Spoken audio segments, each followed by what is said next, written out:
कहानी शुरू होती है क्लिंटन नामी एक डिटेक्टिव को दिखाते हुए जो अब अपने काम से रिटायरमेंट लेने वाला है। डिटेक्टिव ने अपनी पूरी लाइफ में बहुत से केस सॉल्व किए थे सिवाय अपने पहले केस के जिसमें वो एक पूरी फैमिली के मर्डर के पीछे का कातिल नहीं ढूंढ पाए। ये काम उनका पैशन था और ये छोड़ने का फैसला उनके लिए आसान भी नहीं था। वो अभी भी अपने पुराने सॉल्व हुए केसेस की फाइल्स चेक कर रहे थे जहाँ उन्हें एक मेंटल हॉस्पिटल से आया खत मिलता है। रिटायर होने की वजह से उन्हें काम तो नहीं करना था पर पता नहीं क्यों उनका इस केस में इंटरेस्ट बढ़ता जा रहा था। रात काफी हो गई थी, वो जागे हुए थे जब उनकी वाइफ उनके पास आकर उनके डिस्टर्ब रहने की वजह पूछती है। डिटेक्टिव अपने बेटे की तस्वीर उठाते हुए उनसे कहते हैं क्या वजह हो सकती है। बस वही मेरा पास्ट, मेरा गिल्ट। पता चला है कि डिटेक्टिव की एक छोटी सी गलती की वजह से पास्ट में उनकी फैमिली का एक बहुत बुरा एक्सीडेंट हुआ था जिसमें उनके बेटे की मौत हो गई थी और उनकी बेटी पैरालाइज हो चुकी थी और इस गिल्ट से वो पूरी जिंदगी अपने आप को नहीं निकाल पाए। आज डिटेक्टिव की बेटी का बर्थडे भी था। सुबह होने पर वो अपनी बेटी के बेड पे बर्थडे कार्ड रखते हैं और निकल जाते हैं उस हॉस्पिटल के लिए जहाँ से बार बार एक डॉक्टर उन्हें लेटर लिखकर बुला रहा था। हॉस्पिटल के अंदर आने पर रिसेप्शन पे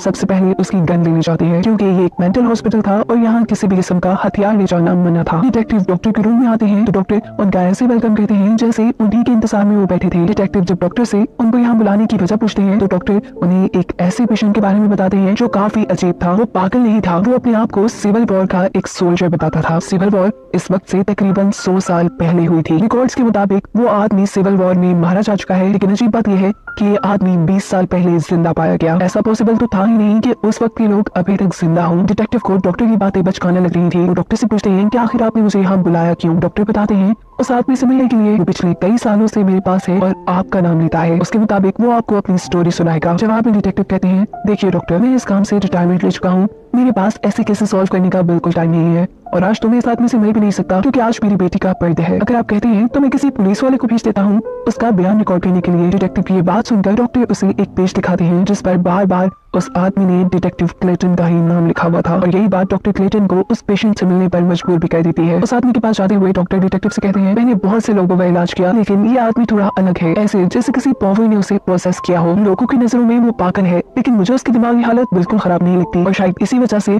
हॉस्पिटल का पुराना स्टाफ डैनियल नामी इस मरीज के साथ काम करने के लिए तैयार नहीं था। डैनियल को सभी पेशेंट से भी अलग रखा गया था जिसके पास इस टाइम सिस्टर रोज थी जिसे डैनियल की हालत के बारे में ज्यादा खबर नहीं थी। डिटेक्टिव जब डैनियल को देखते हैं तो वो उन्हें एक लाश लगती है। वो डॉक्टर से कहते हैं अच्छा मजाक है, मैंने ऐसी स्टडी हुई लाश जिंदगी में पहली मर्तबा देखी है। डिटेक्टिव ऐसे इसलिए कह रहे थे कि डैनियल का चेहरा भी सारा खराब था किसी मरे इंसान की तरह, साथ ही उसके जिस्म से सड़ने की स्मेल भी आ रही थी। डॉक्टर कहते हैं डिटेक्टिव मेरा यकीन मानिए कि जिंदा है। पर डिटेक्टिव को डॉक्टर की बातों पर यकीन तब आया था जब सच में डैनियल ने उनके सामने अपनी आंखें खोली थी। डिटेक्टिव डैनियल से जो पहला सवाल करते हैं वो ये कि तुमने मेरा नाम सुना कहाँ है। डैनियल जब जवाब में कहता है कि न्यूज़पेपर में, तो डिटेक्टिव अब डॉक्टर की तरफ मुंह करते हुए कहते हैं कि देखा, मैंने कहा था ना कि ये सिर्फ एक ड्रामा है। डिटेक्टिव को डैनियल की किसी बात पर यकीन नहीं था और वो यहाँ से जाने ही वाला होता है तो तभी डैनियल एक बोर्ड पे उसकी बेटी का नाम लिखते हुए लिखा है कि आज वो मरने वाली है। ये सुन डिटेक्टिव को बहुत ही ज्यादा गुस्सा आ जाता है। वो लम्हा जाया नहीं करता और उठकर डैनियल का गला दबाने लगता है। डॉक्टर उसे संभाल कर बाहर ले जाते हैं जहाँ पीछे डैनियल अजीब किसी शैतान की तरह हंसता रह जाता है। यहाँ बाहर डिटेक्टिव गुस्से से पागल हो रहे थे। वो डॉक्टर से कहते हैं कि डैनियल सच में पागल नहीं है, वो कोई गेम खेल रहा है। उसने पहले मेरे बारे में इंफॉर्मेशन निकाली और वो अब मुझे ही धमका रहा है। मुझे हर उस बंदे की इंफॉर्मेशन चाहिए जो इस 20 साल के पीरियड में इससे मिला था। जिसके जवाब में डॉक्टर कहते हैं कि मेरा यकीन करें इतने सालों में इससे कोई नहीं मिला सिवाय कुछ नर्सेस के जो इसे मेडिसिन देती थी या फिर मैं, यहाँ तक कि मुझे भी इसके बारे में ज्यादा कुछ नहीं पता। और अगर आपको अपने सवालों के जवाब चाहिए तो आप जाकर डैनियल से खुद बात करें।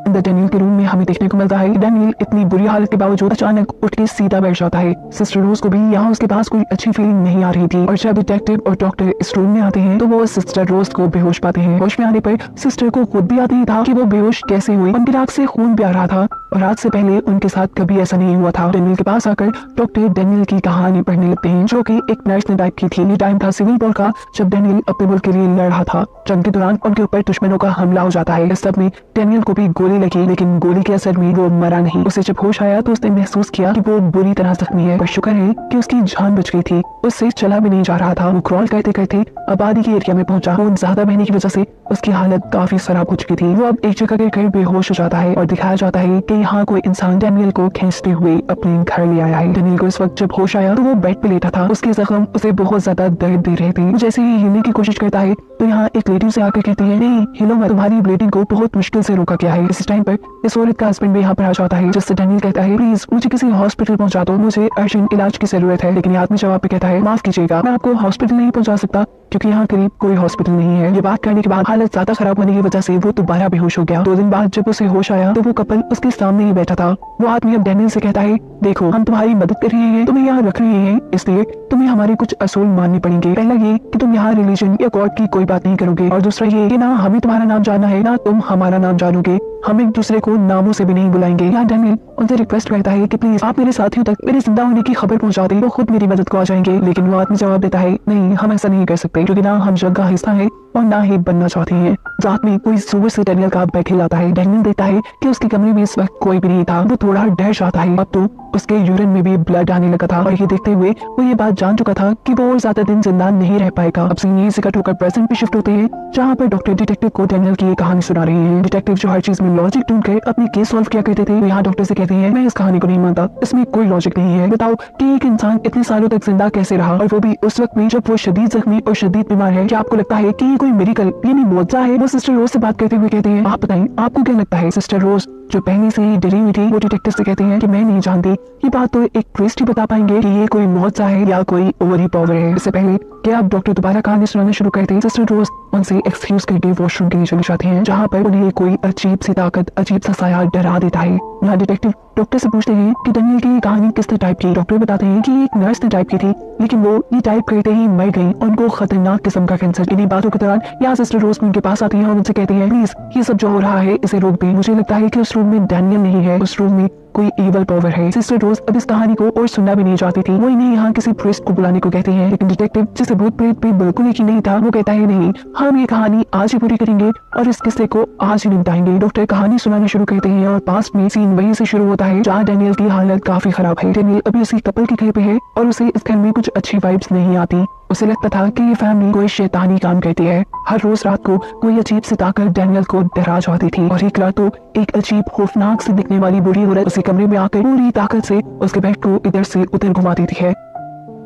डैनियल बहुत ज्यादा डर जाता है। वो यहाँ से भागना चाहता था, लेकिन जख्मी होने की वजह से वो एक कदम भी नहीं चल पा रहा था। सुबह होने पर डैनियल इस घर के मालिक से इस घर की हिस्ट्री पूछता है तो वो औरत बताती है कि ये घर उसके पेरेंट्स का था। वो लोग कई सालों से यहाँ रहते हैं, लेकिन पिछले 10-11 सालों में उनके साथ कुछ अजीब चीजें हुई। जैसा कि एक दिन उसकी मौत जब जंगल में गई तो वापस लौटने पर उनकी हालत काफी अजीब थी। उनका चेहरा ऐसे हो गया था कि जैसे वो मर गई हूँ, जिसम में से सड़ने की बदबू आती थी, यहाँ तक कि वो चल भी नहीं पाई। फिर ये अजीब किस्म की बीमारी मेरी बेटी को भी हो गई। जब मेरी बेटी ठीक होती थी तो मेरी माँ बीमार हो जाती थी, और जब माँ ठीक होती थी तो मेरी बेटी बीमार हो जाती थी। हमने बहुत से डॉक्टर से इलाज करवाया, लेकिन वो डॉक्टर ही मर गए। तुम्हें जो रोने की आवाजें सुनाई देती हैं वो मेरी बेटी की ही है। अगर तुम उन आवाजों से डिस्टर्ब होते हो तो मैं तुम्हारे कमरे की सारी खिड़की दरवाजे बंद कर दूंगी। डैनियल कहता है कि यहाँ कोई बुरी औरत भी मुझे डराने आती है। इस औरत को लग रहा था कि डैनियल उसकी माँ के बारे में बात कर रहा है, जो काफी सालों से चल भी नहीं पाई, और अपनी माँ का मजाक उड़ाते देखकर वो इस आदमी को खूब डांटती है और कहती है कि तुम मजाक उड़ा रहे हो हमारा। डैनियल कहता है, नहीं नहीं मैं मजाक नहीं उड़ा रहा, मुझे सच में कोई बुरी औरत डराती है, वो कोई और ताकत भी हो सकती है। जिसका ये औरत कोई भी जवाब ना देते हुए यहाँ से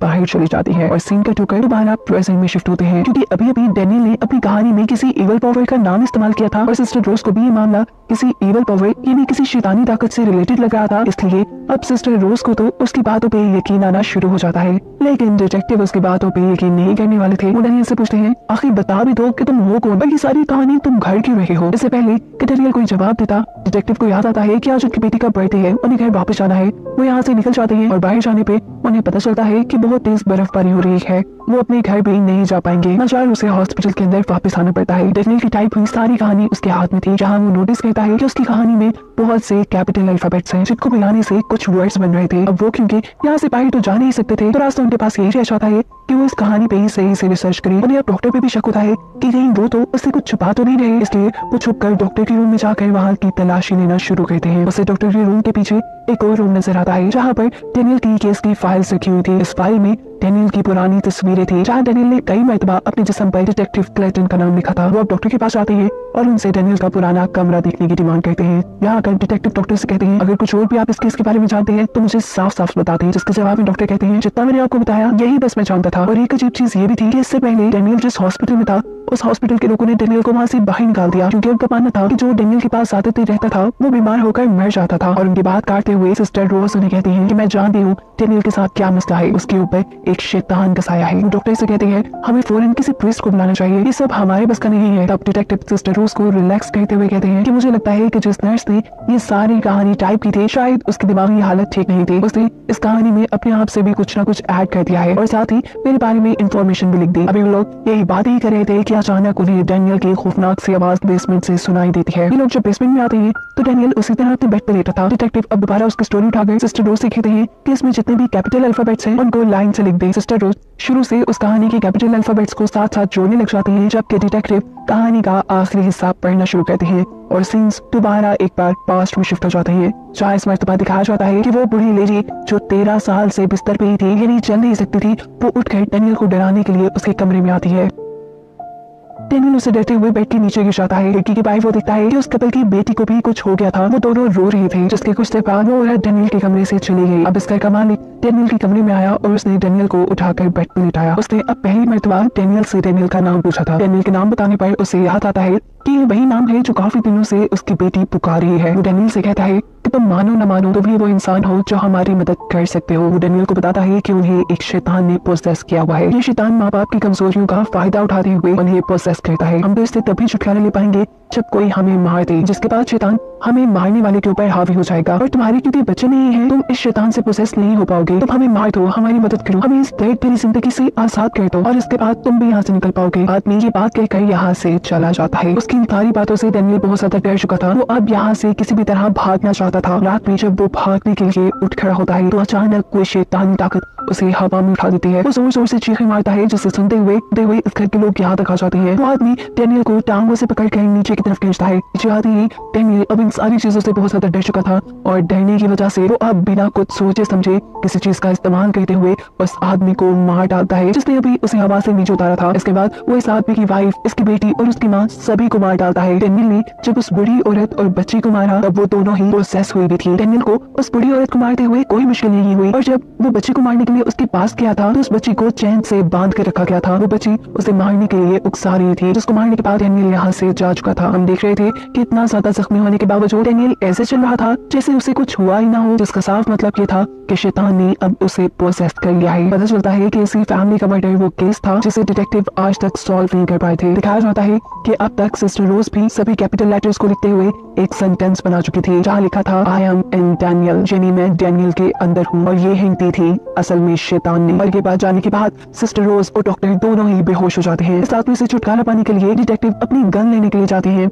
वो जैसे ही गन लेकर लौटा है तो अब डेनियल उसे खड़ा हुआ उकसा रहा था अपने आप को मारने के लिए। डेनियल के अंदर असल में शैतान बोल रहा था। डेनियल के मरने के बाद वो अब डेनियल की बॉडी को छोड़कर डिटेक्टिव की बॉडी को पोसेस कर लेता, क्योंकि जैसे हमें ये बात पता है कि ये शैतान माँ बाप की कमजोरियों को टारगेट करता है, तो फिर इस मामले में डिटेक्टिव तो पहले से ही कमजोर थे। वो हमेशा से गिल्ट में थे कि उनसे उनका बेटा मर गया और उनकी वजह से उनकी बेटी पैरालाइज थी। डेनियल इस वक्त पर क्लाइटन को समझाने की कोशिश करता है कि वो डेनियल को ना मारे वरना शैतान उसे पोसेस कर लेगा। पर डेनियल की बॉडी के अंदर मौजूद शैतान डिटेक्टिव को बार बार उकसा रहा था डेनियल को मारने के लिए, क्योंकि वो डेनियल की बॉडी में रह कर तंग आ चुका था। उसके बाद मारते हुए डिटेक्टिव डेनियल को गोली मार देते हैं और ऐसा करते ही शैतान ने डेनियल की बॉडी को छोड़कर डिटेक्टिव की बॉडी के ऊपर कब्जा कर लिया। उसे पोसेस करने की वजह से उसका फेस बिल्कुल बदल जाता है, उसके अंदर से भी स्मेल आना शुरू हो जाती है और उसका चाल चलन भी बदल जाता है। वो सीधा अपने घर जाकर अपनी बेटी के कमरे में जाता है जहाँ शैतान अब उसे उसकी बेटी को मारने को कह रहा था, लेकिन डिटेक्टिव एक मेंटली स्ट्रॉन्ग इंसान था। वो इतनी जल्दी शैतान की बातों में नहीं आता। अपनी बेटी और अपनी फैमिली को बचाने के लिए वो यहाँ